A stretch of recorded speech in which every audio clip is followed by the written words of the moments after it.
नरेंद्र मोदी ने फिर एक बार वजीर आजम के ओहदे का हलफ उठा लिया है। नरेंद्र मोदी की वजीर आजम की हैसियत से दूसरी बार हल्फ बर्दारी मुमकिन होने पर मुल्क भर में बीजेपी कारकुनों में खुशी देखी गई। नांदेड़ में भी पार्टी कारकुनों की जानिब से जश्न मनाया गया। दिलीप कनकुर्ते, दिलीप सिंह सोडी और अजीज कुरैशी के हमरा बड़ी तादाद में बीजेपी लीडर और कारकुनों ने आतिशबाजी की।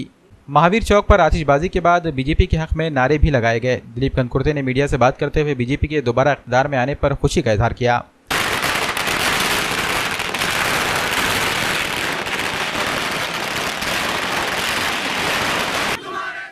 आज आपल्या भारत देशाकरता फार महत्त्वाचा आणि आनंदाचा दिवस आहे की देशाचे लाडके पंतप्रधान आणि सर्वांचे श्रद्धास्थान, सर्वांच्या हृदयामध्ये 130 कोटी जनतेच्या हृदयामध्ये स्थान असलेले पंतप्रधान नरेंद्र मोदी साहेब आज दुसऱ्यांदा पंतप्रधान होत आहेत।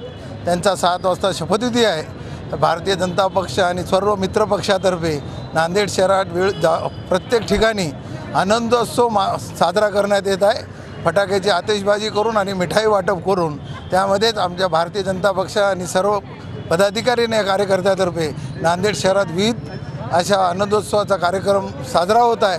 आणि आज खऱ्या अर्थानं लोकतंत्राचा विजय झाला आणि 303 भारतीय जनता पक्षाचे खासदार देऊन जनतेने एक मोदी साहेबांना एक वेगळं स्थान या जगामध्ये मिळवून दिलेलं आहे। आमच्या पूर्ण खासदारांना शुभेच्छा राहतील आणि मोदी साहेबांना पंतप्रधान म्हणून पुन्हा एकदा सर्व जनतेतर्फे त्यांचं हार्दिक अभिनंदन।